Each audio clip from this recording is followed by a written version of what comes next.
Hi, everybody. Welcome to Kindred Skulls. I'm here with a special pre-draft episode. This is, I think, the third year in a row we've been doing this, Luke. I'm here with Luke Braun of the Locked On Vikings podcast. He also has a Patreon, patreon.com/Luke Braun NFL, and you can follow him on bsky at Luke Braun NFL. So pretty easy there, all consistent in a line. Luke, how you doing?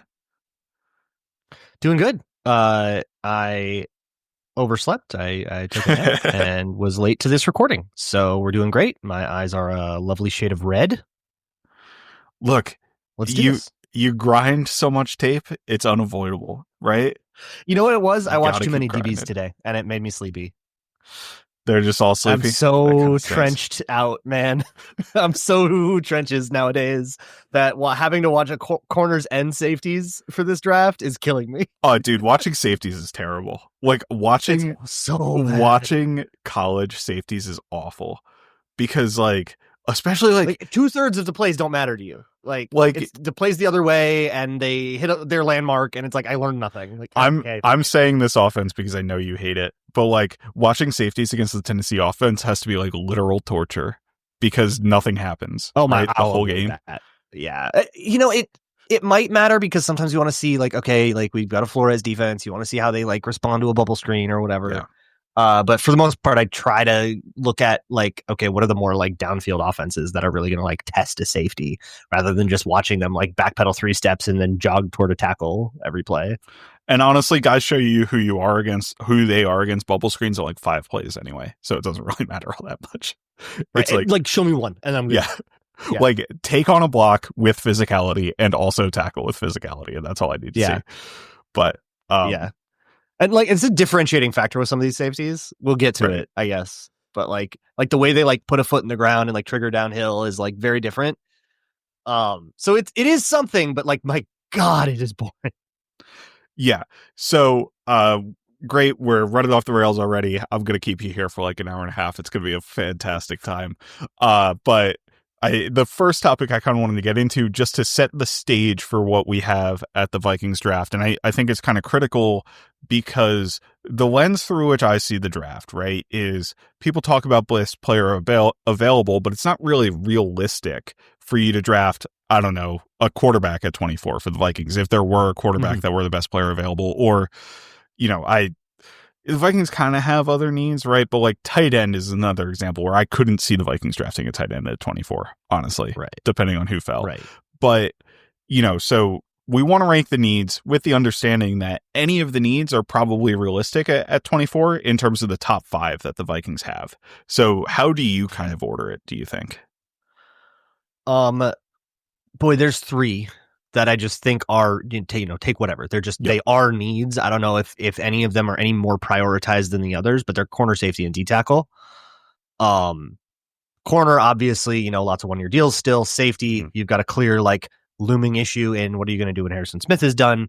And then defensive tackle, even though they got some short-term answers and Jonathan Allen and Javon Hargrave, they're older. They're short-term. Right. I love their prospects right now. In 2 years, you're probably going to want to have somebody young waiting in the wings. So I see them very much like they didn't solve that as a draft need. They just made it so that if you don't pick D tackle, you're not going to have like a problem about it right now, which is kind of what you want out of free agency. After that, it's kind of anything. If you're not going to take one of those 3 positions, take a guard, I guess, would be 4th. Guard and center would be 4th and 5th for me, I guess. Actually, center probably more than guard. It's kind of interesting for me as well because I would have put interior offensive line up there with the top 3 needs, and I would drop safety down a little bit. And maybe it's because of not even how I value the positions, but just. And probably the draft prospects available are influencing this for me a little bit, to be completely honest with you. But I think the team really likes Theo Jackson. And maybe that's not something for me to personally rely on, right? But like, I just can't see them diving that deep into the safety pool, even though it's like every single mock draft has them as a safety. And I also don't think Blake Brandel competing with Michael Juergens for a job is a serious answer at left guard. Ultimately, like it's, yeah. I'm trying to read the way the Vikings are. Yeah, I think they feel like Blake Brandel, like they feel like Blake Brandel is more serious than we might feel like he is. And I still think he's okay. Like, I don't see him as like this emergency thing that needs to be replaced. Theo Jackson, I don't feel that way about yet. But talk to me in October. My mind could be completely changed about this. It's just too unknown. And Blake Brandel has at least shown like some level of, okay, he can play NFL football and not be totally embarrassing. Yeah, no. And I see that angle of it. I guess I think we've had 1 year of the Blake Brandel experience, and I kind of see Theo Jackson as the anointed safety the way Blake Brandel was the anointed left guard last year, right? And they never brought in competition for him. And maybe I'm reading too much into the Michael Juergens mention by Kevin O'Connell at, was it the owners meeting that he said that, or wherever it was? But it's and then there's been reporting that they're moving Walter Rouse as well. So it's like they feel like they've got someone in that room somewhere, and not necessarily like they need to add to it. But that's just my read. Yeah. So it's weird because I'm kind of reading that as the opposite, is they don't feel solid about the player that they have the starter there, and if they found an opportunity to grab somebody they preferred, I think they might do it. But I also would agree with you that center is a more immediate need just because of Ryan Kelly's age. And the fact that he's on a 2-year deal, right? So like, I don't think you could go wrong. And if they're moving Juergens, who is supposed to be the backup center, right? Like they need a backup center, right? I don't think you could go wrong with any of those top 4. And then I had running back as the 5th, just because I want another long-term answer at running back as well. But really, you could say, oh, I want depth at any of the positions, right? So it's any of the positions. Like even like tight end. Hey, Josh Oliver, if you want tight end too, it's a little much for me. Like some of these positions, tight end, wide receiver, edge, offensive tackle, that are like, look, man, if the dude of dudes is sitting there in your lap, just take him and figure out the redundancy later. That's kind of the BPA like mindset. But there just isn't the dude of dudes in this draft. You're just not going to have that guy. So you kind of do have the ability to just like prioritize a position. I promise you're not passing up on, the next Brian Branch, just because you're taking some other position of need. You know what I mean? Yeah, that's why Brian Branch fell, because like nobody needed a safety that year, and then he fell in the and people are weird about values for safeties too. Like teams are kind of weird about it. I mean, Cooper DeJean fell to the second round last year, right? Like that was nonsense too. I didn't get that at all. Yeah. But so that's a decent segue at least into what my first main topic, right? Which is I want to go. Let's do 5 through 1 of your top 5 picks for the Vikings, and I excluded some players here. I'm not going to read the whole list, but basically it's everybody you expect to go into the top 10, right? And I also had Will Johnson and Jahdae Barron on there as like the position relevant players. So like I kept Kenneth Grant on the board. I kept, Derrick Harmon, a lot of the defensive tackles on the boards. All the other corners are on the board besides those two, and obviously Travis Hunter. But, just to set the stage for the listeners, all the interior offensive linemen are on the board. So it's basically your pick of the litter, with a couple exceptions. Yeah. So assuming, that nobody insane has fallen, which is essentially what this list is people who it would be insane to find at 24. Yeah, exactly. Kenneth Grant would be top of my list. And then, boy. And then it goes to trade back really fast, huh? Yeah, I'm saying like Tyler Booker is probably next. I'm a huge fan of Tyler Booker. I love the way he plays. We can talk about him in more detail if you want. I think Donovan Jackson is like a pretty popular idea at 24 if you do want to go guard. I haven't watched him as closely as I wish I did, so I'll kind of put that one in parentheses. I actually like Shavon Revel at 24. Maybe a hot take. And you probably don't need to take him at 24. You probably can still get him if you trade back, just the way the boards are. And Maxwell Hairston is probably next for me. But honestly, anybody but Grant that I mentioned there, I would not be shocked to see sitting there still on the board after day one closes. So it's kind of, if Kenneth Grant is there, which I don't think he will be. I think he's a 49er. And then it's just like, wow, then you're just kind of forced to reach on a guy. Yeah, and Kenneth Grant's a really interesting one, right? Because I don't think he's going to be for everybody just because he gets cast as a pure nose. And I want to talk about your evaluation of him a little bit, but I don't think you see him as that pure nose tackle. And I think people cast him that because he's 330 pounds or whatever he is, right? So it's like, okay, this is a guy as a pure nose. He was next to a 3 technique who we expect to go at the top of the draft in Mason Graham, right? Who I did exclude you from choosing, for obvious reasons, because he's going to go in the top 10. But why don't you go ahead and give your evaluation of him and why you think you value him so highly in that case? Hot take. I actually have Grant above Mason Graham anyways. There you go. That ain't no problem. And the reason for that is all aroundness. Mason Graham is a little bit more pass rush focused to me than run game focused. I saw him get washed out by doubles one too many times. Sure. And I think if it weren't for consensus kind of trying to like coaxing me to put him higher, I actually would have maybe put Mason Graham below some names that would make people really mad. I've got some hot D tackle takes, but Kenneth Grant is number 1 for me. And part of the reason is, look, when he's playing at 340, or even some people would estimate like 350, right? What do you expect? Well, you expect a guy that's too slow to rush the passer. Nope, not too slow to rush the passer. If you didn't know how big he was, you would have been like, that guy must weigh 300 pounds even the way he moves. Yeah. The lateral step is excellent. The knockback with his arms is excellent. The pass rush technique is excellent. It is just an absolute full total package kind of guy that is just going to wreck a whole bunch of face all game long. I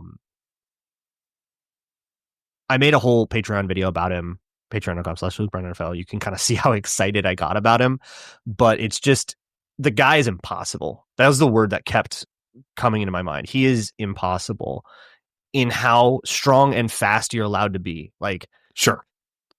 It's like an inverse correlation most of the time, right? The faster you get, the smaller you get, and the less strong you get. But this guy just feels like he exists somewhere on an axis that isn't allowed. And it rules. He's really cool. He's really good. I love the guy. I don't hate Mason Graham by any stretch of the imagination. I'm just like really, really high on Kenneth Grant, and would be pretty surprised to see him available at 20. So when I hear that combination of thoughts, right, the player, I think the NFL player that I think the ceiling for this is, right, is Dexter Lawrence, who's one of the best defenders in the NFL. So I don't want to put that on him, but you think he has that kind of potential just based on his physical traits and what he showed in college, really. To be that nose tackle that you have to game plan for. Because how many teams have a nose tackle that become the focal point of a game plan? Like, you play the Steelers, no, you're game planning for TJ Watt. You play the Lions, you're game planning for Aiden Hutchinson. You play the Vikings, you're game planning for, it's probably still a little bit Harrison Smith, but it should be Jonathan Grenard. And I think some teams actually made a pretty bad mistake not game planning for Jonathan Grenard last year. But it's never the nose. But if you're playing the Giants, it absolutely is. It's kind of the nose. Or it's Jeffrey Simmons, right? This guy, can be that sort of, oh my God, I have to game plan for him, change the texture of your defense kind of dude. Mm-hmm.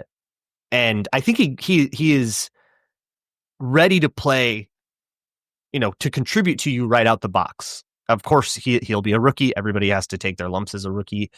But the way he played against true NFL talent elsewhere in the Big Ten is really comforting in that sense. And so barring, your classic, this reason, that reason why a rookie wouldn't make it in the NFL, there's obviously that sort of caveat you have to put on it, but you have to put that on everybody. As much as I can love a draft prospect and feel confident that a draft prospect's going to have success at the next level, I feel that with him. So on the maybe negative side of Kenneth Grant, right? Or like, at least in terms of NFL expectations, right? I think a lot of what we can talk about from the ceiling expectations, or what Dexter Lawrence is, people thought Jordan Davis for the Eagles could be, right? In terms of an absolute athletic freak, extremely explosive at a large size. One of the downfalls for Jordan Davis, or at least one of the negatives for Jordan Davis coming out, that I think also applies to Kenneth Grant, although I'd be interested to see your take and what you were able to see on this, is that Jordan Davis didn't play a ton of snaps at Georgia, right? And he's been effective, but I think he's been primarily a rotational player with the Eagles, where he's playing like 400 snaps a year, right? So was Michigan comfortable putting Kenneth Grant in like third down pass rush situations, or did they kind of take him off the field and prefer smaller guys at that? Or are the cuts you watching, like, is it very clear, or it's maybe not something you might have noted? Either way, you're getting me. I realize it's a very specific question, right? They cut out the plays that he's not on the field for, so I don't know. Off the top of my head, totally fair. Yeah, so you got me. I'll put it this way: he's a great pass rusher for his size, sure, for the body that he is, but you can only be as excited about it as I am once you've adjusted for that. Once you're experiencing him as the full package of player that he is, the full disruption guy, run defender that he is, and then going, oh my God, and I get a little pass rush too. But if you want like true pass rush juice, that's going to be Mason Graham, and that's going to be why Mason Graham goes higher than Kenneth Grant. I just feel like those guys on the interior tend to disappoint a little bit more, which is why it's different for me on my board. But like, yeah, as a pass rusher, there's going to be a lot of contain. There's going to be a lot of eat a double. There's going to be a lot of, bull rush, push the pocket, and don't do anything else. And somebody else is going to have to be the one making the play ultimately. Here's something wild though that I'm just remembering now. My dude drops into coverage sometimes. Yeah, that rules. Holy crap. As a 340-pound man in a hook zone. What?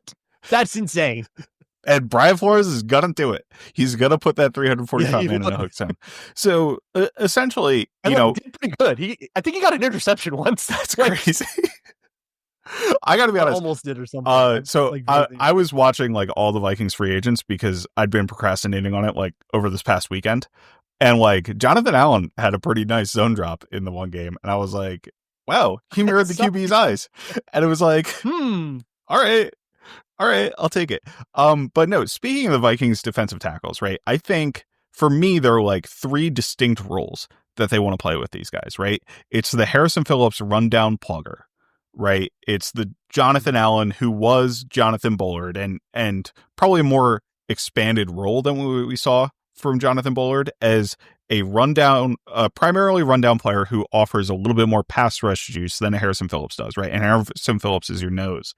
And then I see Javon Hargrave as primarily playing what Jihad Ward did last year, right? Where Ward was purely like out on the edge sometimes? No, Ward was never out on the edge. He was almost exclusively an interior pass rusher for the Vikings. If you look at the snap distribution, yeah, he was a pure third down pass rusher. And then in the like Lions game and in the playoff game, the second Lions game and the playoff game, we played him in like the Jerry Tillery role.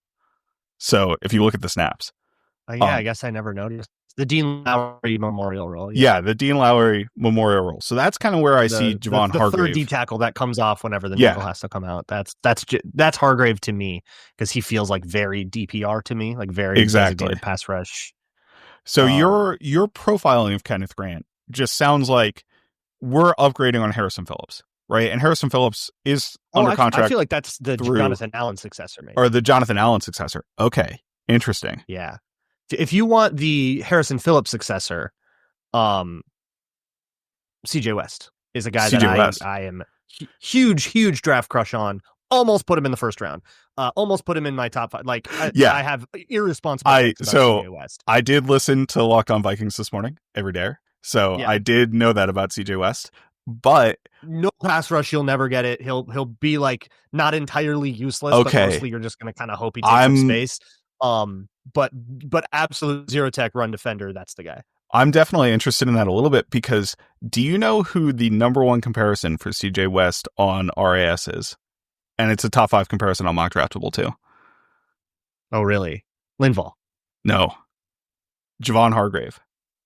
Because of the size. Well, there you go. Right? Because he's an undersized, like measurables, huh? Not long, but like stout interior defender. And they ran similar 40s and have similar like jumps or something. I don't know. CJ West, I don't think did quite all the athletic testing, but anyway, yeah, it's kind of see, that was kind of what I was thinking with the CJ West stuff. But if he's more of a rundown plugger who gives you some pass rush use, that kind of sounds like Poona Ford to me, right? Poona Ford who's a 6'0" player who played really well for the Chargers last year. So definitely an interesting one from a distance. Pined whenever he hits free agency. Yeah, exactly.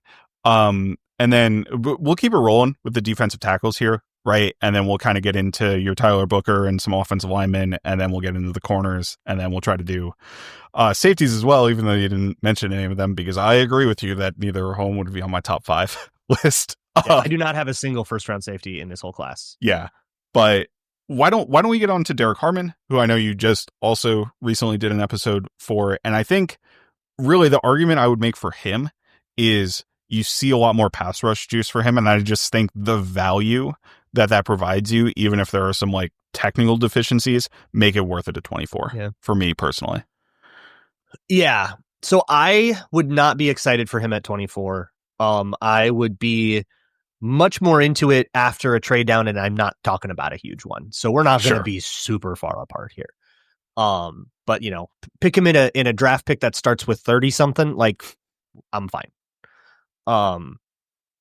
But just kind of sticking and picking it with him as though he's, you know, this going to be this bona fide starter for you for all the way through and maybe beyond a rookie contract.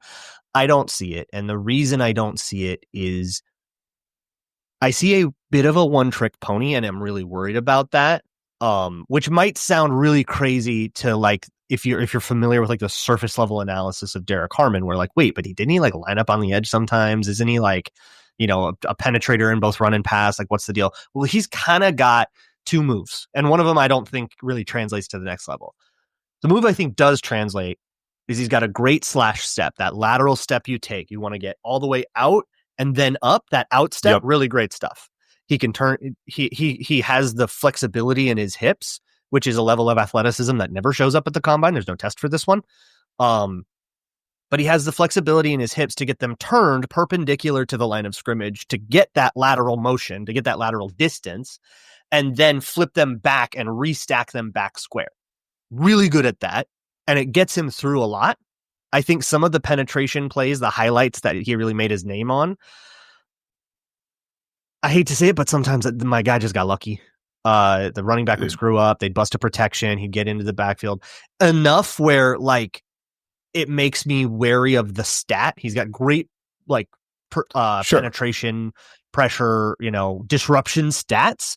And I think a lot of them were a little bit more him getting lucky with an idiot college O-line in front of him rather than him like truly defeating a guy. If he wants to defeat a guy, he almost always goes to swim move. And I don't think that the swim move makes it at the next level. It's just too beatable of a thing. Everybody knows how to punch your ribs when your arm goes up. And he's either going to have to really, really, really get good at it or find a new like fastball in his pass rush to become the guy in the NFL that he was in college, just to sustain the guy in that he was in college. There's more assembly required there than meets the eye, but that's very much my opinion of the guy.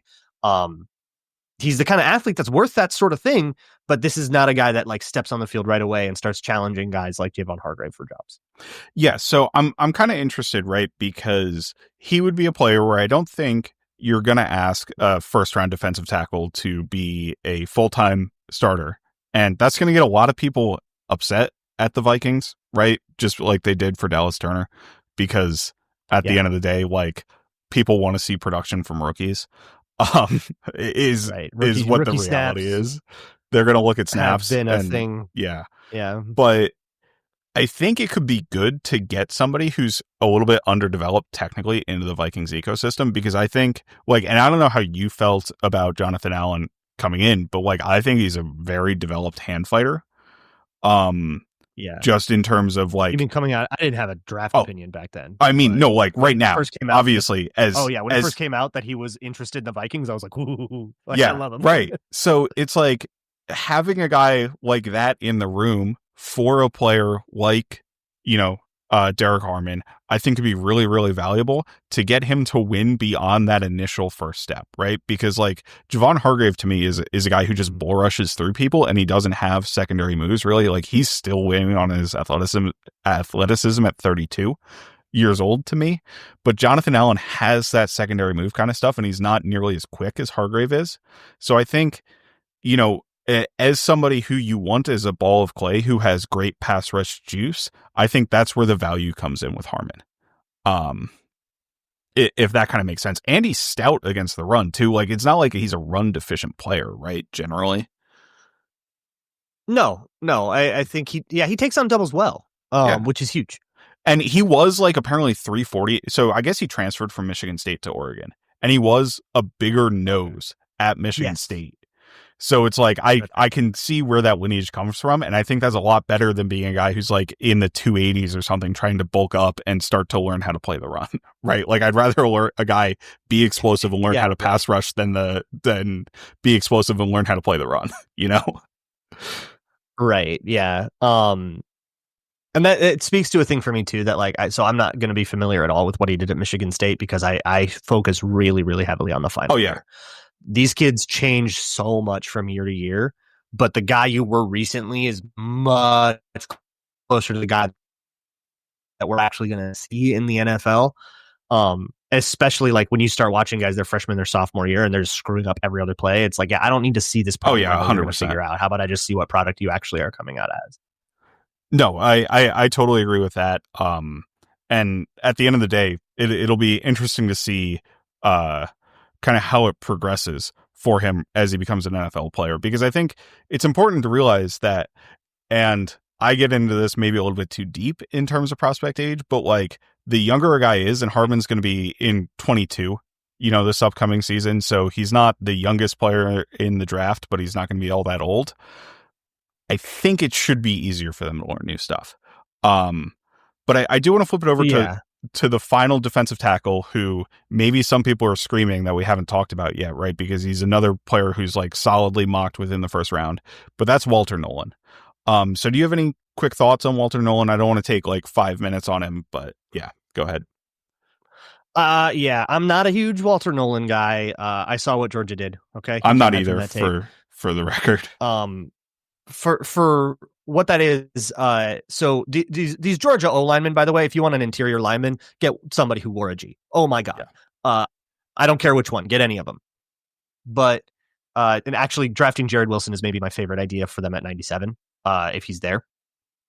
But what like Dylan Fairchild and Tate Ratledge and Jarrett Wilson did to Walter Nolen was just violence, man. They washed him out so hard. They got him, even with high-ish hands, they got him on the shoulder pads. They smoked him.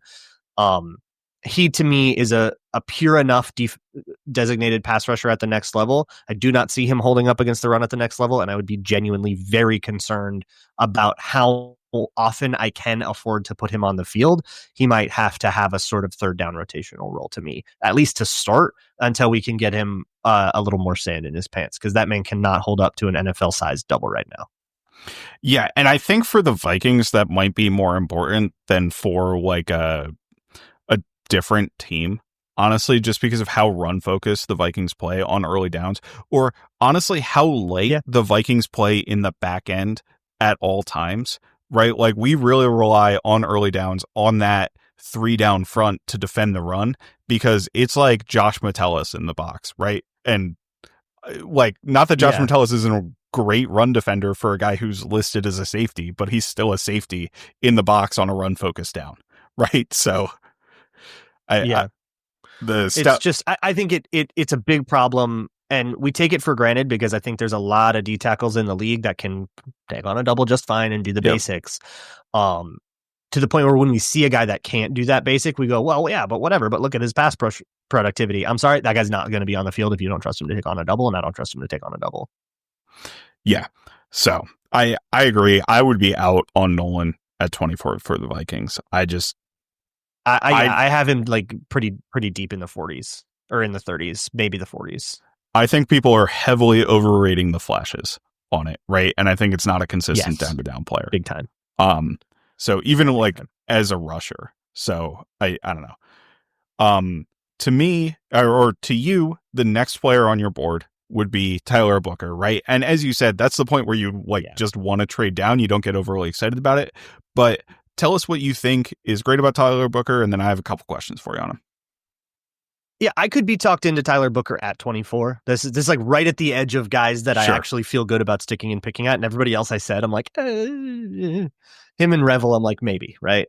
Booker, total mauler, beautifully strong, absolutely adore him in pass production. I think or pass protection. His technique wise, just really polished, super teach tapey, very textbook, exactly what you want to see. The way that he sets up his feet, the way that he's patient with his hands, but not too patient. Everything is really nice and polished. The ding on him that's going to make him fall maybe even out of the first round entirely is that Bama just ran like no zone. They did all power, lots of pullers, Jalen Milroe stuff. And so you just don't have a great sense for like bucket steps. And I mean, you give him bucket step for like when he pulls. So I think you can, but like climbing, comboing the second level, all that stuff, you don't get a great sense for it. And then he had like a bad combine for those kinds of things. So now he's getting this reputation as this like kind of slow tank. I don't see it. I don't see slowness on tape. But that's a very like visual vibes judgment, which is going to be nebulous, but I'm like not worried about it personally. So I still think it's fine. He'll scheme fit just fine. That's just not what Bama did because of Jalen Milroe, not because Tyler Booker like can't run. Yeah. So I think it's kind of interesting, right? Because I would say traditionally, even if he is he's acceptable as sort of that level athlete, right? Which when you have as poor athletic testing as you did, I think you get to acceptable. I learned from Pat Elflein that you can't just completely ignore bad athletic testing if a guy looks good on tape in college. But the problem with Pat Elflein is he was also small, right? Like the reason Tyler Booker has bad athletic testing is because he's a massive human being, right? Like it kind of goes hand in hand there. So I guess the interesting kind of he's a big tank. Yeah. Yeah. I guess the question that I come up with then is if the Vikings were interested in Tyler Booker, do you think that would definitively signal that like they want to be a much more duo team? Because like you saw a lot more gap from what Ryan Kelly did and what Will Fries did in Indianapolis than what we currently run. And how realistic do you think it is that they will try to switch to that sort of running style, I guess? Forget duo. I'm thinking power. Yeah. So let's double team that 3-tech and let's get a puller going. Which, I mean, when Booker was asked to pull, which is, I think, the most movement skillsy thing you got to do, it still absolutely worked fine for me. He had the footwork for it and he could get out there. So, yeah, it just didn't concern me enough. But, yeah, I think that absolutely could be a theory if the Vikings are more on your side of it than mine, and then they're going, yeah, we're going to do that. I mean, that works great for Darrisaw, right? If he's going to down block all day long. Yeah. But I think that they're going to stick with mid zone still because of Darrisaw. That is just such a good play for him, and it's a play that really asks the most of your best player. It just fits so well with that. And you know, double teams on the inside are going to happen whether you're running duo or zone or power or counter, like whatever. You're going to have some double teams. The Colts were one of the like gap heaviest teams in the league, and they still ran zone like over 50% of the time. Like, yeah, everybody still does it some. But more gap, more diversity would be, I would hope so. That would be awesome. Yeah. That would make you more like what made like the Lions and Ben Johnson successful. So, and less like what made your 2022 run game so bad.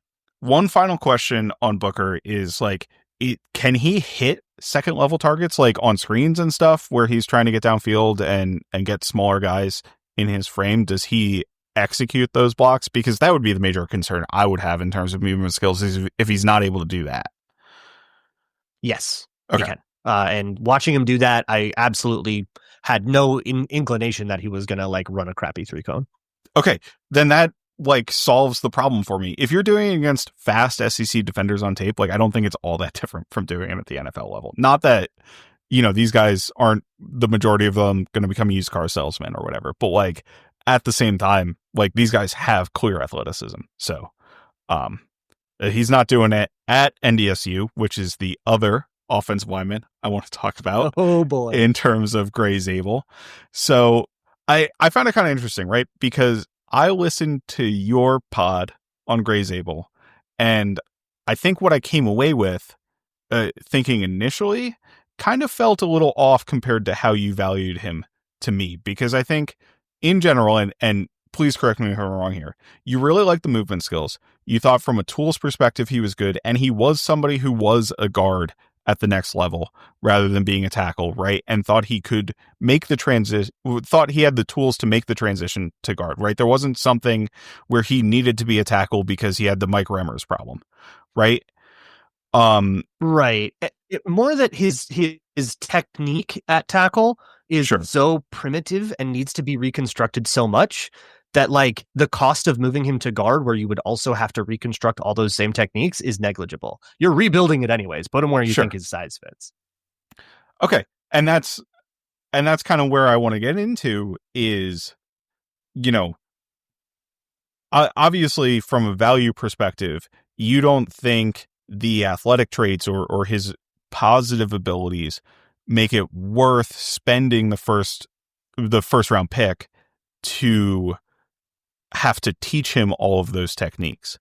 I guess my curiosity is, what's the timeline on learning those techniques? Because like we have seen guys move from the outside to inside and be successful immediately. The Bucs center did it last year, right? I think the Zach Frazier, the center for the Steelers, also did it last year, where they were tackles in college, right? Immediately were able to move inside. And I know I don't even remember one guy's name, so it's Graham Barton was the other guy's name.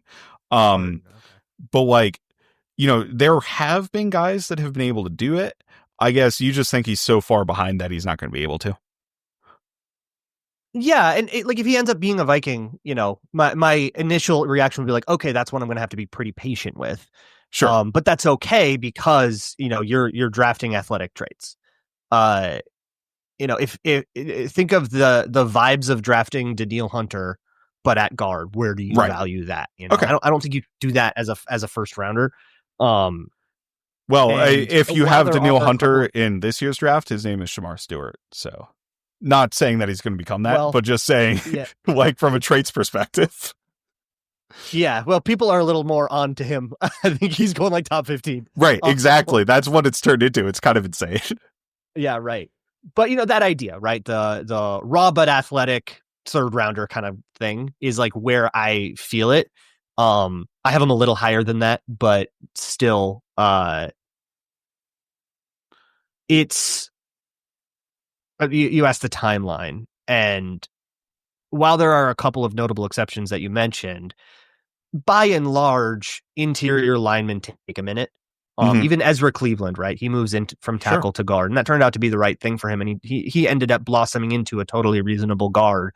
But that first year was really rough. So I think if you do get play out of Gray Zabel at guard right away, you're looking at something like that. And Ezra Cleveland was much more polished than Zabel. But Ezra Cleveland had tackle habits you had to break.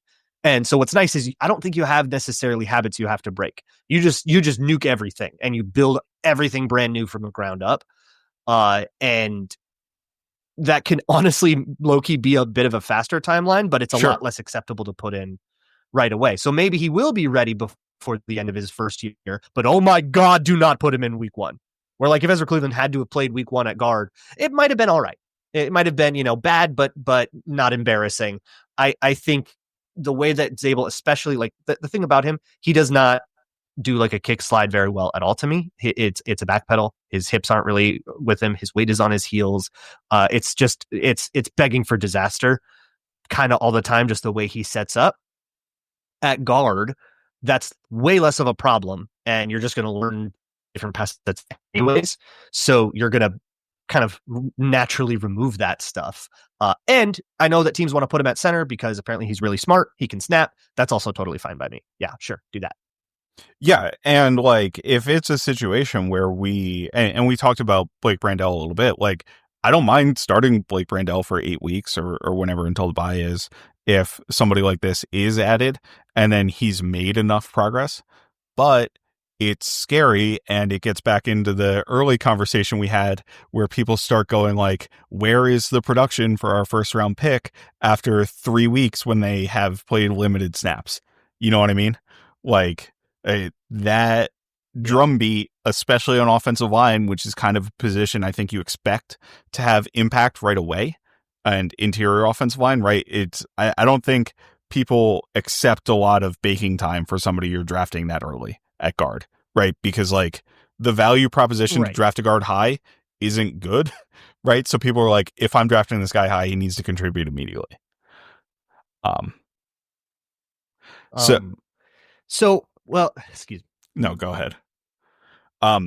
But yeah, so we kind of talked about the only two realistic interior offensive linemen in the first round, right? Is there anyone else you want to mention on the offensive line who might be a first round guy? I should mention Donovan Jackson, but I can't speak very in depth about him. But what I was going to say about Zabel before I had to sneeze there, sure. And then didn't. So that's what I'm going through right now. So let's envision a scenario where the Vikings draft Zabel and they move him to center, and Ryan Kelly plays 2 years, leaves, and then Zabel takes over at center year 3. If he was drafted at pick 24, there is so much anxiety about that for that. People are like freaking out. Yep. If you trade down and take him at pick 50, we're vibing. We're, oh, cool. And then Zabel will take over and Ryan Kelly's the guy, and like we're chilling. Mm-hmm. That's the thought process that makes me value him where I value him. I think that Zabel just waits in the wings while either Blake Brandel gets his, chance of chances, and then if he doesn't improve and eventually, his contract leaves and contract expires and he exits, or was Ryan Kelly with the same thing. And he just sort of gets put in the crock pot. And it's just a matter of how much are you willing to spend on a guy that you're just not going to be able to use him for the first year or two of his rookie deal, depending on how quickly he comes along. Yeah, absolutely. And it's a fair thing to bring up, especially in the context of the Vikings, right? Who don't need to have that player start right away. So you'd rather probably have somebody who has an impact at 24 than somebody you want to, like you said, put in the slow cooker for a couple of years. So yeah, just go a little bit on Donovan Jackson, or if you don't have all that much on him, that's fine. And we'll move on to Shavon Revel, who is your third pick. And I think it's Shavon Revel, right? It's Shavon. It's Shavon, or I've been saying Shavon, but you don't pronounce the H. Yeah, correct. Yeah. He is just a really good corner. He's going to drop because he played for a small school, which, much like Zabel, I see the level of athleticism where I'm not worried about it. Like you look athletically more dominant, or dominant enough among that competition where I feel totally okay. And he plays a physical brand. He's unbelievably smooth with his hips. And one of those things, like with those small school guys, like I wanted to look up why were you at Eastern Carolina? Were you a 2-star recruit that just was a late bloomer? Is there something fraudulent going on here? What was it? And for Revel, it was grades, and it was wanting to stay close to his family. He has a very tragic story. You're going to hear some, I'm sure, borderline insensitive trauma piece on ESPN when he gets drafted. And yeah, just get ready for that eye roll. But he has been through a lot, and his family's been through a lot, and he didn't want it. Alabama wanted him, and he was like, I don't want to be that far away from my family. So if this guy did play at Bama, I think he's up there with Will Johnson, honestly. And the other problem, though, is that he got hurt. He tore his ACL. All reports that I have heard are that that's not going to affect him into training camp, and that things are more or less checking out the way you would want them to. But that's, whenever I hear stuff, it's always third hand. So take that however you will. But it's like, those are the two main things that are going to drop him. And I'm like very not worried about either of them. Dude's just a good corner. Yeah. So I do think it's interesting, right? Because I think he's going to drop past out of the first round. It's just the way everybody has him in terms of the big draft media, right? And those are the guys that are most plugged into what the teams are thinking. But I could also see a team just taking a shot and shooting their shot on him because I could totally see the traits are so good. The interesting thing to me, right, is I think a player like Quinyon Mitchell last year, who's a similar kind of, maybe not story, but, from a small school in Toledo, right, compared to ECU, he went to the Senior Bowl and he dominated, right? And that's what made him, I think he was actually the first corner drafted last year, even though it was like in the 20s, right, to the Eagles, of course. If Revel hadn't had the ACL and had gone to the Senior Bowl and had dominated, I think he would be for sure a first round pick. Now, we can't project that he would actually have done all of that, right? So it's a little bit unfair to say like, oh, if he didn't get injured, this would have happened. But I think there's a pretty good chance it would have, because even you go back to the Michigan tape from last year, right? Which I think you did. Yeah. And it's like, I remember JJ McCarthy having a phenomenal game against East Carolina, and not only just like, oh, it was Michigan beating up on a small school, but like McCarthy was making throws. They weren't against Revel, right? Like it was against the other corners. Right. No, it was all other side of the field, safeties, other stuff going wrong. Yeah. So it's, definitely a positive to see that there against that high level competition. Besides Revel, there's like a glut of corners that people have in the late first round, early second round. Maxwell, Hairston, Azareye'h Thomas. I don't actually know how you say that name. Benjamin Morrison. Azareye'h, I think. Yeah. Benjamin Morrison, who has his own injury concerns, and Trey Amos. Of those guys, I think you said you like Hairston the best. Talk a little bit about him, and if you've seen any other guys, just give us a quick lowdown, and maybe where your limit for each of those is, in terms of drafting them. Yeah, so I've watched all of those guys. I like Hairston. I think he's just like a pretty good corner. The way he drops the footwork's good. The recovery speed is good. He relies on it maybe a little bit too much. That's pretty common for a young quarter, but it also shows, hey, dude's fast. You're gonna have a nice quick corner. I have Maxwell. Hairston was another one that I was like, you know what? If they picked him at 24, I probably wouldn't complain about it very much, but he's definitely somebody that I wouldn't expect you to have to. In large part because of the other corners. Trey Amos and Azareye'h Thomas are very much a matter of taste to me. I see them very similarly. I have Trey Amos as a better fit for Flores because he's a little bit more used to off-man coverage and the techniques therein, whereas Azareye'h Thomas wants to press, step up, get in your face. And with how much Flores blitzes, you don't always get to press, so you're not going to get as much of that skill set. So I think he's a better fit elsewhere. But both of those guys are, I think, okay corner. I got them both as second rounders. And then Benjamin Morrison would probably be CB1 for me outside. Well, CB2 after Will Johnson, I guess, were it not for the injury. I have heard that the injury news at his medical checks were worse than bad, was the phrase used for me. It's a hip labrum and it's bad.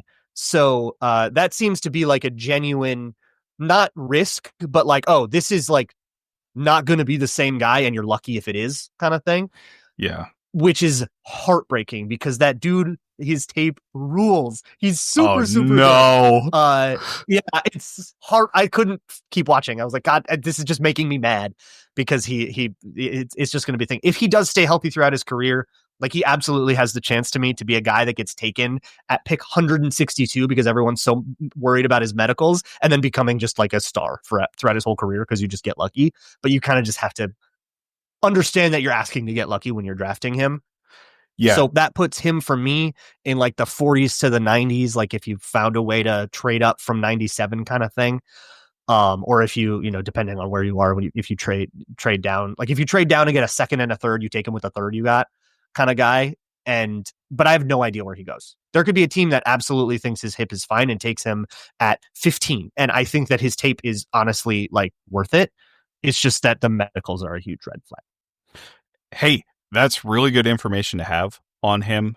And it's weird because if the Vikings take him, I would give the Vikings the benefit of the doubt in that situation. For sure. Just because of their history with those injured athletes. But I don't think any Vikings fan would be able to get out of the Andrew Booth pick out of their head, right? As somebody who also had medical concerns. Oh, boy. Man, I loved Andrew Booth's tape. And I think I probably didn't know as much about the position as I do now. Yeah. But like, it would be interesting to have that kind of pick in that kind of range, again, with a player with major medical concerns. So I think I listened to that episode with you and Nick. Yeah. Going over all the corners pre-draft, and you like kind of talked me into him a little bit. And I went back and like listened to it again after they picked him. I was like, maybe I'm wrong. Yeah. Well, I did have Derrick Stingley as my CB1, so I feel pretty good about that.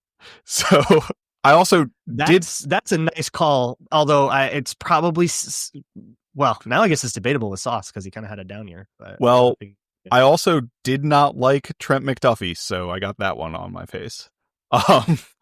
Yeah. So me either. But I didn't like him for the Vikings.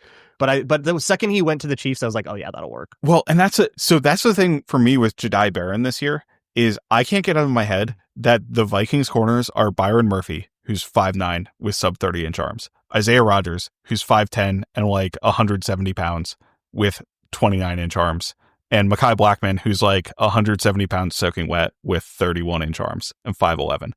Those are the Vikings corners right now. Yeah. Here's a weird thing. I don't know if Barron is as versatile as they say. He just had to play nickel last year and then had to play outside this year. Like, being able to play both is a valuable experience. But all of his whole final year, he played deep third and mod out on the outside. Like, he was glued to the outside, and that was what he did. He just did so from like maybe different alignments or whatever. But like, it was actually a pretty samey role, and that was more about Texas. But Andrew Makuba was kind of their like fly around the field guy. Yeah. Who's also really short. And we're going to get to him.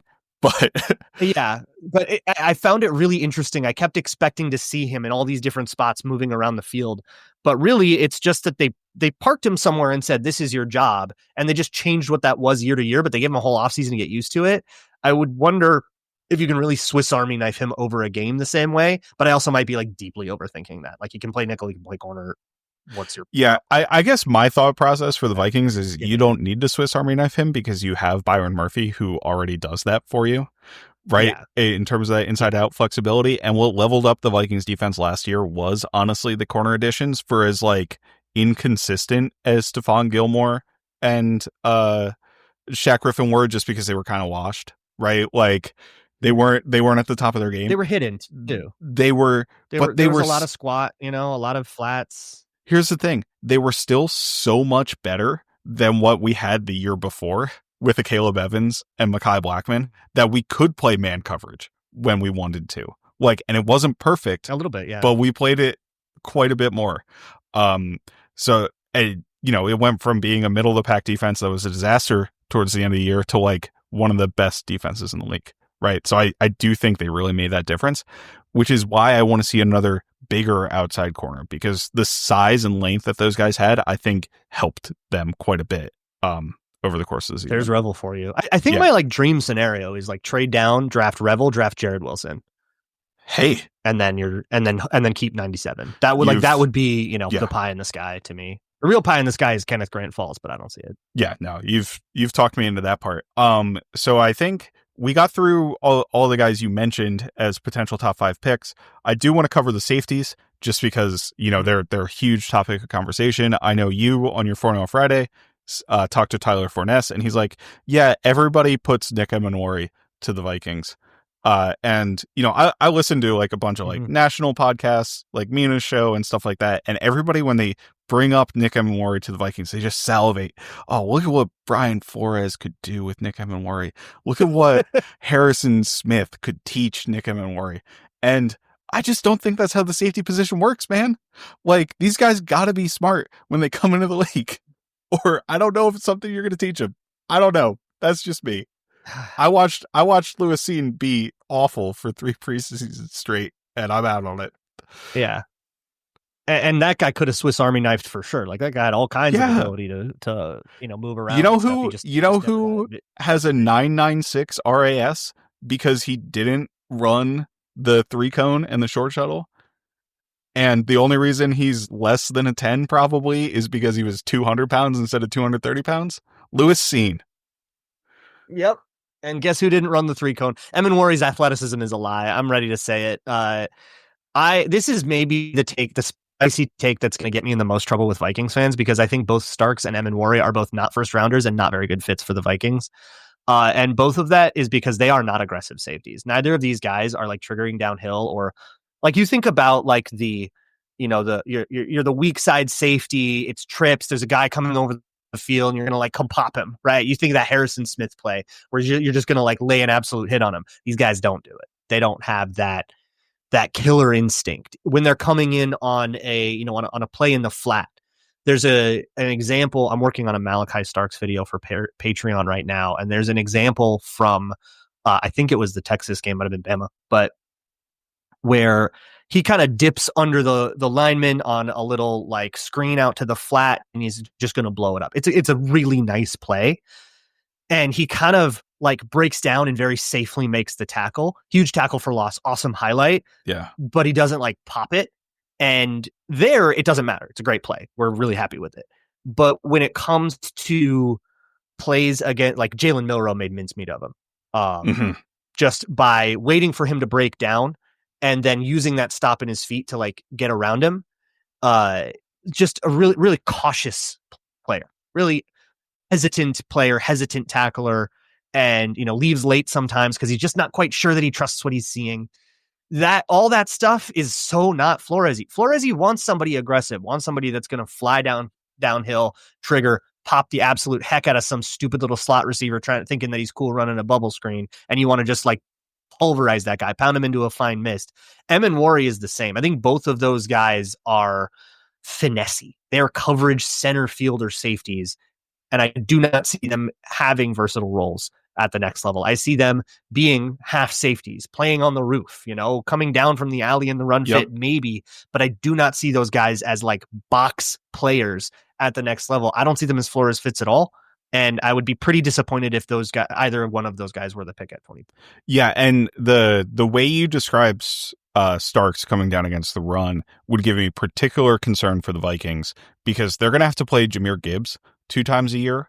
And like, oh my God, Gibbs kills both these guys. And like, oh my God, it's ugly. I love Cam Bynum. I wish the Vikings would have re-signed Cam Bynum. I kind of low-key, and this will get me in a lot of trouble, I kind of low-key wish Harrison Smith had just retired and the Vikings could have just re-signed Cam Bynum, and that would have been the Vikings safety move. I heard when you said that take, and I have it now too. I'm like, actually, he's cooking. Yeah.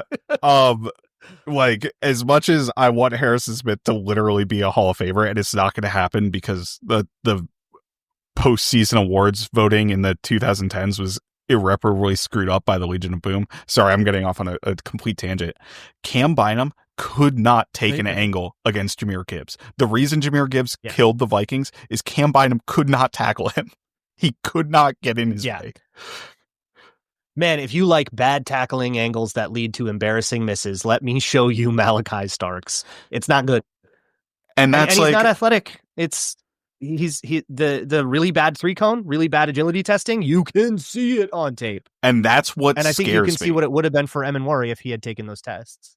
And I posted a skeet, I guess, where and this was an Emmanwori take. It wasn't a Malaki Starks take, but if you look at the players who got an All-Pro vote for safety, if you look at the players who got extended to large contracts for safety, most of them are middling athletes. Like, they're not great athletes. If you look at all of the highly drafted athletes at safety, like the late first round guys, early second round guys, basically none of them are good. Like, your good players are Derwin James and Kyle Hamilton, and Kyle Hamilton had everybody hemming and hawing about him because he ran a 4.6, right? Like, it was nonsense that people thought he wasn't a good athlete. Oh, hi puppy. Thought he wasn't a good athlete because he ran a 4.6, but like, it happened, right? If you look at all the other guys who are like good in the league, and a lot of these aren't even first round picks, right? Like a Justin Simmons, who was good for a long time, wasn't a first round pick. Like, you can get by at the position, which is why I just don't see it as a fit for the Vikings at 24, honestly. Yeah. But Obi Melifonwu is who my comp for Nick Emmanwori would be, just from listening to you, because he was the guy who jumped out of the gym. I mean, he had like a 44-inch vert. He broke, I think it was the same year it was Byron Jones. They were both coming out of UConn, and like, they both broke like combine records that year with what they were doing from athletic testing standpoint. But he wasn't a box safety. He wasn't comfortable moving forward. He had to be a deep safety, and it didn't work out. I think he was like a second round pick by the Raiders. But yeah. Anyway, sorry. That's kind of a rant. I think we both kind of see it the same way. I'll let you talk about Andrew Makuba, and then if you like anybody else at the safety position, I don't know if you've watched the Notre Dame guy, Watts, I think, or the Penn State guy, Winston. Yeah, I watched the Notre Dame guy at the same time as I was watching Benjamin Morrison, and while Benjamin Morrison was making me mad because he was so good, and I knew it wasn't gonna. He's like so good, but I can't have it. And I was mad about that. Xavier Watts was making me mad because that dude is just Charmin ultra soft. I just saw him get absolutely just clobbered by, and it's like, man, and like, honestly, Malaki Starks is getting close to getting the S word from me too. It's like, that was a big problem with both of these guys, and I think safety in general, agility is so important, so much more important than a 40 time. I couldn't give two craps about your 40 time. That's and let Kyle Hamilton be the example of examples. You have to react to plays and you have to turn. You don't have to run in a straight line. Right. Like, what 40 would you think Harrison Smith would run right? He'd run like a 5.2 right now, man. Yeah. Like, he's old, but he can leave so early that it doesn't matter. The best way to get there early is to leave early. And so I don't care about how fast you are, but agility wise, when you're breaking on a route, that has to be reactive, right? You can't guess what a route is unless you're real good at the tape study stuff. But for the most part, you have to wait for a sign. You have to wait for that person to declare, and then you have to react. And both of those guys just get totally caught up in the turf when they do that. They just don't have that really smooth, natural footwork and agility. And I think just natural agility to be able to, sit there in off man and drive down on a basic and get an interception. Or, turn and run on a post, or, recover after they've bitten on a double move from Jamison Williams, like that won't, I don't see them being successful at that. And it gives me a lot of pause for them in the league at all. And certainly for the Vikings as a fit, I do see Andrew Makuba having that. And I know he's another small D-back, like we're just going to have the tiniest little secondary made of scrappy dudes in the world. But I see the physicality that I was missing with those. Like, it was refreshing. I watched Emmanwori, I watched Starks, spent a bunch of time on them, and I was like, man, like, I guess I can talk myself into this, knowing that it's like a likely pick, being a bit of a homer about it. And then I watched Makuba, and I was like, oh, this is what it means to like a safety. Okay, I just don't like those guys. And the versatility you wish you were getting, the physicality you wish you were getting, the agility you wish you were getting. He checks all of those boxes for me. I actually would, if they picked him at 24 based on his tape, I would 100% get it. And for me, he is safety one. I have him above those two guys. That's the take everyone's going to absolutely flip out at me over. And I'm ready to stand in their face and say, yes, you are all wrong. Yeah, absolutely. And like, just based on the profile, like, I get everybody salivates over the 40 time and the jumps and the size and whatever, but it's like, that's not what matters at safety. Like, I think people need to recognize the ability to react is what's most important at safety. It just is. Like, you have to be there mentally to be able to athletically execute on what you do. And that's true for any position. But I think the deep position where you are trying to see what's unfolding in front of you is where it's absolutely the most important. And I think it's almost similar to running back to an extent, where like you can get away without being the most agile running back in the world, or you can get away without being the most athletically gifted running back in the world if you can understand how blocks unfold and hit the holes in those situations. Like Jordan Mason was a great example of that, where his three cone's like terrible. I mean, it's and Dalvin Cook is like the historical example, right? Yeah, and it's like, these guys, if they're smart enough to see how things are able to unfold, it doesn't matter, because they can find their way into those areas and find their way to make the plays on the back end. So a lot of ranting about the top five that we probably covered pretty much everybody. People are thinking about the Vikings drafting at 24. I do want to get into a little bit of the later guys, but I also want to ask a question, like, let's say you're Kwesi sitting in the draft, dude, and we know Kwesi gets antsy about getting his guys a little bit, right? Like, it definitely happened with the Dallas Turner trade up, that sort of thing. Is there anybody I excluded, or let's throw Kenneth Grant into this, right? If they start dropping, let's say it's, 17, 18, 19, 20, something like that you, Luke Braun, in your GM chair, be willing to spend the draft capital to trade up for, or would you rather just kind of sit there? And this includes, obviously you don't have to say like, oh yeah, Abdul Carter, Travis Hunter, like obviously, right? Yeah, like guys that are, it's ridiculous if we got like gas mask situations. Yeah, excluding gas mask situations, the only one that I'm high enough on to really consider it, and its position of need and all that would have been like Kenneth Grant or Will Johnson. Sure. Will Johnson, I'll be honest, I didn't look at super hard because it just seems super locked in that he's just going to go like top 12 and is not going to really be in range. So like, whatever. It's like, I didn't watch Jeff Okudah that year either. Like we all knew it's not going to be an option. So whatever. But, I did look at him enough to at least see, okay, he's as advertised. So I'm not going to have any hot takes there. Consensus is probably right.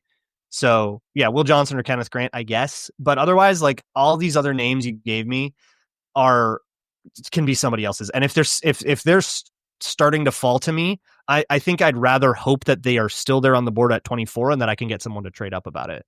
Yeah. All right. Is there anybody you would want to take at 24 if they fall, or you would be like over the moon, or otherwise you would absolutely not want the Vikings to take, and maybe it would be like tragic, right, if the Vikings take them? I think that's maybe the more interesting one, right? Like, obviously, yeah, you get a guy who falls, you're probably going to be excited about that just because they were rated highly, but like, it's not a position of need, and you don't think maybe they will live up to the billing of like a top 15 pick like they're supposed to be. Yeah, we've already talked about most of the names that I would answer there. Like the Gray Zabel thing would be a nightmare to me. That would just feel like you're just begging to have 2 years of tapping your watch and tapping your foot and wondering where the rookie is. I have a pretty high likelihood of being disappointed this year, I feel like, because both Malaki Starks and Nick Emmanwori at 24 would disappoint me.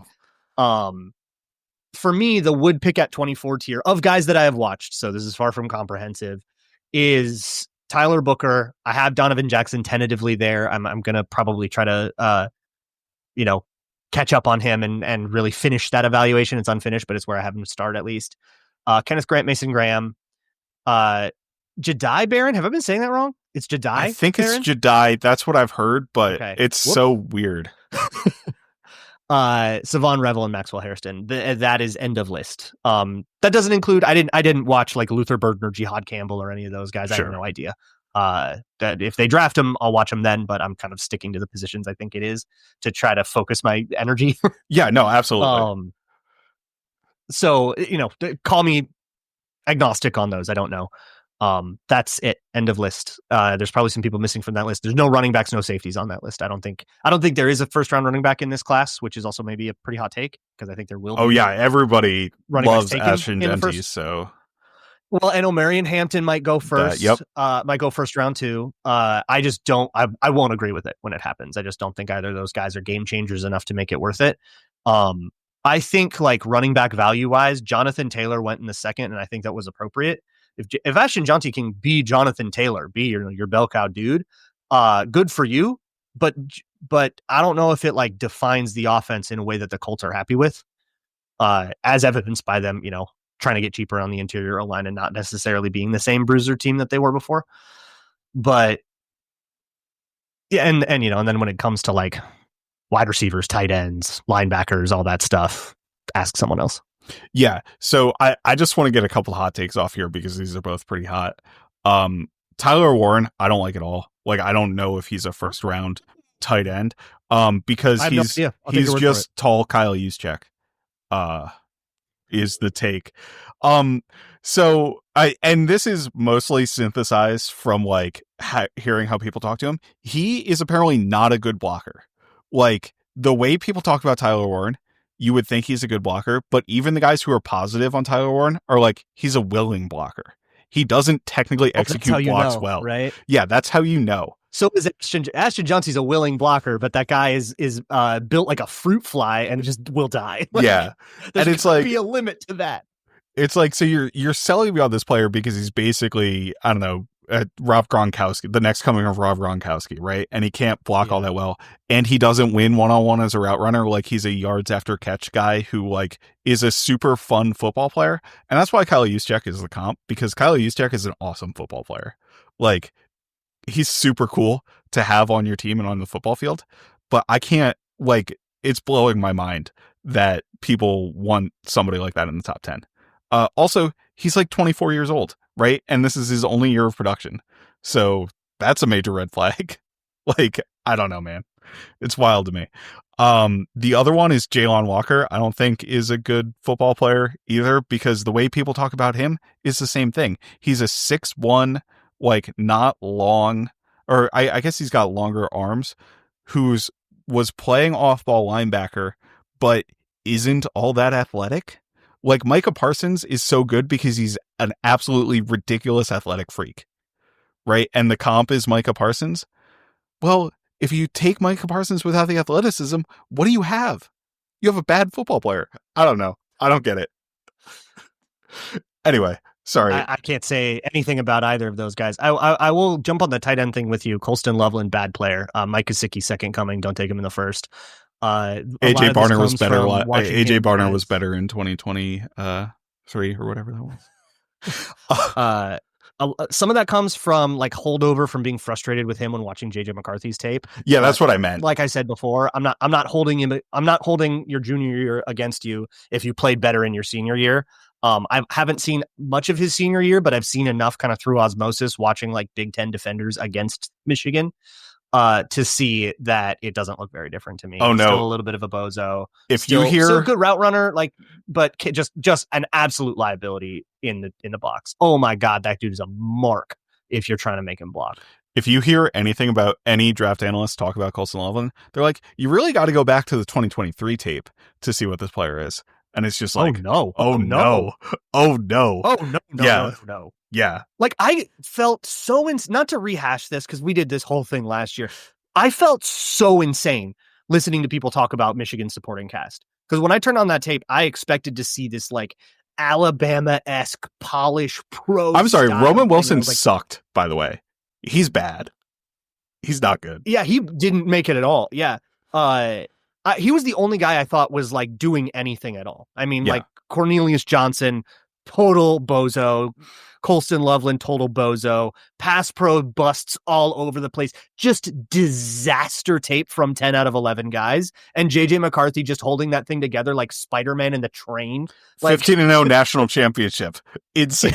Like, oh my God. That dude was doing everything for everybody. And that is a take that you can go back and find date stamped before the draft. I wasn't even being a homer yet. But I felt so insane hearing people talk about like, this is like stacked with NFL talent. Like, no, the heck it is not. Yeah. So sorry, we got off a tangent here, but we talked a ton about trading I'm here back. to ruin your show. No, absolutely. I think this is what the listeners come here for. Because I keep putting out hour and a half pods and people thank me for it sometimes. So I must be doing something okay. But the trade back, I think, is going to be the most popular thing that Vikings fans want. It's definitely what I think both of us want, depending on what the options are, or like what we think the realistic options are going to be, right? So I guess the question for me is, what teams do you think it's realistic to trade back with? Because I also keep hearing from people in the draft, and this happens every year, but like everybody wants to trade back, right? Like nobody really wants to tell, but I think nobody wants to trade up. That's the problem. It's right? super true this year. So do you have any team targets in mind for trade ups? I got a few. The only idea I can think of is we got to hope that this Jackson Dart steam is real. Yeah. Or Shedeur Sanders falls like mega. Yeah, Shedeur Sanders has an Aaron Rodgers type fall, which is not outside of the realm of possibility at all. The reporting around the Browns and Giants is something I've been a little bit more tuned into, both because it's interesting, but also because maybe that's the team, right? So if they go Travis Hunter and Abdul Carter 2 and 3 in whatever order, then they're both going to probably be looking to get a young quarterback at some point. And whether it's Shedeur Sanders falling or Jackson Dart, having that hype being real and not being like this weird, Spencer Rattler hype thing, where it ends up that he goes, 120th, and what was everyone talking about? But if that becomes the case, then you can get those guys to kind of clamor against each other. But I don't know why they would be talking to the team at 24, unless you were able to be. Unless Kwesi was able to make it known that, hey, we are the guys. We're the trade out team. We are the team to trade up with. And if you don't, they will. I don't know if Kwesi quite has that negotiation chops. I don't know if he has the relation. I mean, he's got relationships in Cleveland, of course. Of course, yeah. I don't know if he has the ones in New York. And I don't know if he quite has that like media manipulation gene yet. It comes with a little more experience. And I think, as evidenced by last year, everybody knew they wanted to trade up for a quarterback. And I think that made it harder for them to get a deal that they liked because they just didn't quite have the ability to, pit.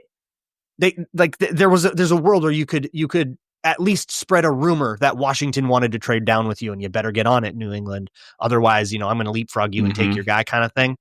Or make it, a little bit like it just didn't seem like they were being pretty straight up about it. And I think that hurt them.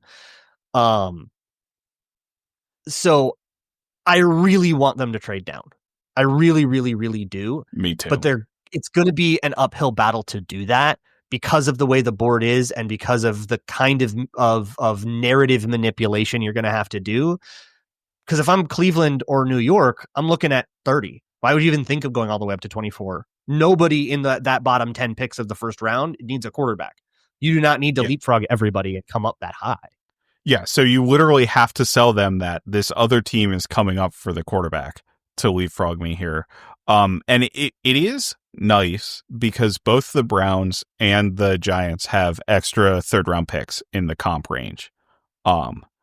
So that it could be like their second-round pick plus the very late third, right? And then the Browns actually have 4 6th-round picks. I just pulled this up right now.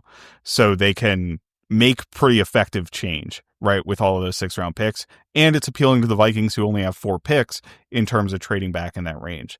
The other team, other than the guys looking for a quarterback, which, first of all, I don't understand why any of these quarterbacks would merit a trade up back into the first round, including Shedeur Sanders, by the way. Like, I watched Kyrie Jackson play against Colorado. I didn't need to see any more of Shedeur Sanders after that. At least he's gotten better than it was since. Okay, he was a disaster that year. He's polished up quite a bit. Is his deep ball? Does his deep ball still die after like 20 yards? Because I don't want that as the starting quarterback of my team. But he's gotten better mechanically. I still don't really like the way he drops. He still is kind of a backpedal dropper like Bryce Young, and I don't think that that's right for the NFL. That'll probably want to change. But it's funny on Heed the Call, Jordan Rodriguez was like, nobody get mad at me, but Kirk Cousins, and like made that comp, and it kind of makes sense where you're just going to get this really boring, like if it's on time, everything's fine kind of QB. And but like a little fragile, a little delicate to, non-ideal circumstances on a given play, and then just like athletically not the kind of guy that like has the highest ceiling of ceilings. If he's going to make it in the league, he's going to have to make it in the same way that like Brock Purdy worked it out, where like you're just going to have to be like uber mega precise. Like if he's Drew Brees, that's like the best, the best way he can work out is going to be the way that Drew Brees did it, where Drew Brees was never this like hyper athlete. It was always just about precision and being really smart and being that way. And that's just not the kind of guy that I think he's been. So the fact that he's going 3rd overall, I think is just 100% a product of the class and the deficiencies elsewhere on it. Yeah, absolutely. So it's hard for me to see them trade up. And I also agree that I think at this point, Carter and Hunter, in whichever order, are going 2 and 3. Like, to me, I just don't expect those teams to actually pull the trigger on a quarterback at 3. So, yeah, the trade up, the Giants are obfuscating it just for like trade reasons. The trade back option I really liked. It's happening. Was one of those guys falling to the Patriots and then being forced to take them, right? Because the value was just there for the type of player as opposed to taking a tackle. And then the Patriots realizing they need a tackle and come way up back into the first round to get that tackle, right? Because they have nobody. I mean, they're starting Vidarian Lowe at left tackle. That's their left tackle option. Are they still? Yes. Who did they just get from us? Bradbury. That's not a thing. Yeah, they got Bradbury. Exactly. So, hey, Siggy, calm down. Sorry, my dog has decided we are going too long, but I do want to keep up going a couple of things here. But essentially, I would really like them come up if they don't take a tackle in the first round for some reason, or if they want one of these wide receivers, right, who they think is falling down the board or something like that. If you're like really because those were their 2 very clear needs. Like they absolutely need to take one of those 2 positions with their first overall pick, right? And nobody sees Tet as that kind of high level player. Last thing before we get out of here, right? And the Vikings have so many needs in the mid to late round. I know you haven't watched a ton of guys in that range, obviously CJ West is going to be one of them for you, right? Because even if you'd be willing to take him, late first round, nobody in the NFL is probably going to take him in that time frame. So you can probably get him at a 97, like almost certainly in the draft. Just based on what the general consensus is, right?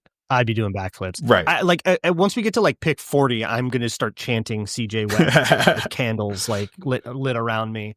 Yeah. But any players at any position that you see in that range?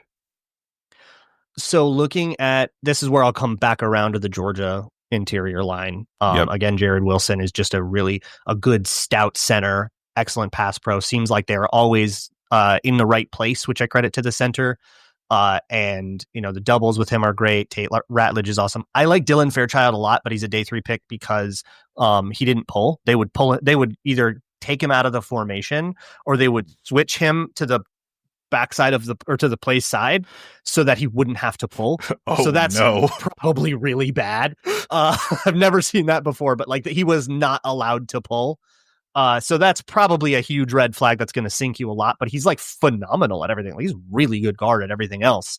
If you don't end up getting a D tackle high, there are guys I have no idea where Shamar Turner goes. I've seen him all over the place in big boards and mock drafts. He's Texas A&M, right? In borderline first. Yeah. A&M, playing next to the other Shamar at A&M. That whole A&M line, by the way, is awesome. I like the other edge too, Nick Scorton. Yep. He's like a fringe first rounder, get an Aggie. Just get an Aggie in your life on defense. Get a Georgia Bulldog in your life on offense, and you'll be very happy. So I have no idea where Shamar Turner goes. I've seen him in the 2nd. I've seen him in the 6th in mock drafts and stuff. So no idea what the deal is there, but I like him. I think he's a good player.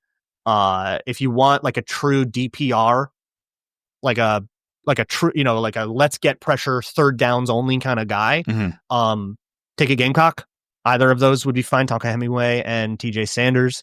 One pick at 97 guy that if it's not a running back, that I've seen suggested a lot is Billy Bowman at He's Oklahoma. a safety. He's a safety. He is a very downhill kind of safety. I think he's super raw. I think that's a project, but one that you might want to take at 97 and, just bide your time with while Harrison Smith plays out the rest of his career. And then if you want to talk running backs, we can talk running backs. I love DJ Giddens as a third round absolutely, running back. because super hashtag my guy. I think one of the last 2 picks at this point, I would want the Vikings to take a running back, right? Just keep getting people into that rotation, have a plan for Aaron Jones. And there's a ton of running backs that I haven't watched. I've probably only gotten through a handful of them. But there's probably some guys in the 6th and 7th that you're going to be really excited about. I actually here's another spicy take right now. I think Travion Henderson has the brightest future in the league of any running back in this class. There's a lot of upside. There's a lot of polish and stuff there, and pass pro and stuff that you get with Jahdae that you don't get with him. So everybody that's going to have Jahdae way over Henderson and thinks I'm insane, I get it. I'm not going to super come out and say everybody in the world is super wrong. But for me, I just see that home run potential in a way that I cannot get with Quinshon Judkins, the other Ohio State one, with Omarion Hampton, with Caleb Johnson, all of these guys that played slow ball. Even Giddens, who I love, played slow ball, ran a great 40, but you're going to get hawked. Those guys, you can see them running down the field. They are going to get hawked they're just going to get run down. And Travion Henderson won't, and Ashton Jahdae won't. Those are kind of the only 2 guys in this class that I have watched that I feel that way about. But I don't know. Maybe there's some, the greatest back in the class is out there, and I just haven't even thought to look at him. Yeah, and it's kind of weird for me because that's the kind of back I tend to gravitate against. I love the plotting guys who make the right decisions all the time. It's just the archetype. Alexander Madison's all the way down. Yeah, it's just all of these it's Alexander Madison's with vision. That's what Omarion Hampton is, which is a pretty good package. Yeah, yeah, and hopefully more burst, because the burst really sunk Madison too by the end there. It just wasn't there. That's no. That's an issue, is that he's not flashing through the whole super well. Omarion Hampton does okay. DJ Giddens does okay. Caleb Johnson, that guy's never getting through. I have him as a 5th. Okay. Which is, I know, total sacrilege to people. I'm not an Iowa Hawkeye, so I don't really care. Yeah. Right. So anybody and again, you probably haven't watched any of these guys. Anybody like lay around quarterback? Obviously, the Vikings still only have 2 quarterbacks, so we're probably going to see aggregator. One might be in the cards. Yeah. Go get Tyler Shuck and say, yeah, well, he's a 7-year veteran already. Like, you want a veteran backup? Yeah. How about him? Mentor, right? No, the only guy I have even like a modicum of a take on is Will Howard. And that's just because I've watched a lot of defenders against Ohio State and I keep seeing him. And actually, I think that guy can sling it okay. He's older, no ceiling, but we're talking about 5th round picks here. You're not asking this guy to be the next big thing in the league. You're just asking him to give Brett Rippon a run for his money for the QB job. The standard there is low enough that I think a 5th or 6th or even 7th round quarterback is a pretty appropriate choice for the Vikings if they end up keeping or gaining picks in those rounds. I agree too, because the problem is the standard at the free agent market for quarterbacks is also at the Brett Rippon level at this point. So there's it's like Carson Wentz or hope Ryan Tannehill has anything left in the tank. It's like, oof.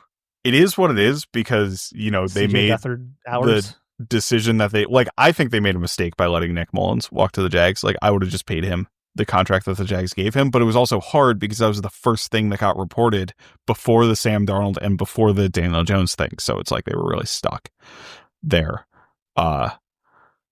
If they wanted Daniel Jones, you can't also sign Nick Mullins to guaranteed money, right? Like, it makes it a lot harder. I guess you could have, but yeah, you do kind of wish he was still around. And it's crazy. Like, so there was a report from Darren Wilson a couple days ago over on the Purple Daily on the Scoops podcast that Joe Flacco called him, and they were like, "No." And Joe Flacco signed for like $4 million. So like Joe Flacco for $4 million is a no. Aaron Rodgers says that he would have taken $10 million. That was a hard no. They said like, no, thank you. Stay by your phone if he gets hurt. Like, that's basically what they told him. Then. Daniel Jones at $15 million, no. Sam Darnold at $30 million, no. Like, that's a choosy team, and I don't know if there's a better option than what those are at backup now left over, unless they feel really good about one of these rookies, and we just don't know about it yet. Yeah, no, I think it might be the path. So let's trade down. Let's find a mythical trade partner who, like we discussed, doesn't really exist, and then get a bunch of draft capital and do the PFF mock simulator on this thing. They're certainly going to try. I think they'll definitely try. But we'll see if they maybe there's a guy they're more excited about than we are. Maybe we're just too doomery. We've just become old and curmudgeon-y. It's been cold out for too long, right? Yeah, definitely your Los Angeles weather. Cold out. I was speaking for you. Okay? We're doing fine over here. It's like 60. It's nice. It was 60 here today. I grilled, so it was great. Beautiful. And that, I think, is how I'm going to wrap it up, because I have taken way too much of your time, Luke. But this was fantastic, as always. I had a phenomenal time chopping it up with you here. Yeah, I always have a great time with you. I don't care. I'll go on 3 hours with you. It's fun. It's wonderful. Fine. It's fun. Good luck on your more than 3 hour long broadcast of day 3 of the NFL draft. That's going to be rough. Next Saturday. Come watch me suffer on the Minnesota Football Party, and Locked On Vikings YouTube feeds. They'll be simulcast on both. There we go. And that's where you can find Luke. He is at Luke Braun NFL on Blue Sky. Also, check out his Patreon, Luke Braun, patreon.com/Luke Braun NFL. It is fantastic stuff. You get everything he talked about on basically all the prospects we get in depth to with video clips. So it's really great stuff. And, I just really appreciate how you approach it from a technical and individual movement perspective, because I think that's what translates over into what actually happens at the NFL level, rather than, and you've gone on rants about this, but like talking about the pressure numbers that an individual player had in the college season, because they try to remove proxies as much as possible. I think anything, production is a proxy. It's saying, well, he got a lot of sacks, therefore that's the best simulation we have to say that he's going to get a lot of sacks in the NFL. You're using a proxy. I think athletic testing is the same way. And I think the best way to do it is to just take the plunge, be willing to be wrong, and say, okay, well, how does this lateral step work? That lateral step is going to translate to the NFL because they use that. And you're going to be able to just come out and do that right away and no assembly required and be happy. And like, I feel like that's the way to do it. The problem is that's a lot of stuff to juggle and there's a lot of opportunities to be wrong. So you kind of just have to take it on the chin when you are. Yeah, no, absolutely. And like from a macro perspective, obviously you have to take other things, especially athleticism, into consideration. And that's what like a GM does. But from a scout's perspective, you're doing the purest form of the job, I think, that needs to be done. So I appreciate it. That's the goal. No, I really appreciate you coming on. And just to wrap it up, he's Luke Braun at Luke Braun NFL. I'm Matt Freese at Fries Football. You can find Nick Olson, who we're going to try to get him around after the draft. No promises. He's a very busy man. He just moved into a new house. But allegedly is alive. Yeah, he is still alive. Not in anybody's basement. Unlike other potential Minnesota Vikings podcasts that, Luke might be mortal enemies with. But, we don't have anybody hidden kidnappings in any basements here. Yeah, very important. Yeah. At Kindred Skulls on Blue Sky. We're available on iTunes, Spotify, wherever you get your podcasts. Also available on YouTube. And with that, Skull Vikings. Free audio post-production by alphonic.com.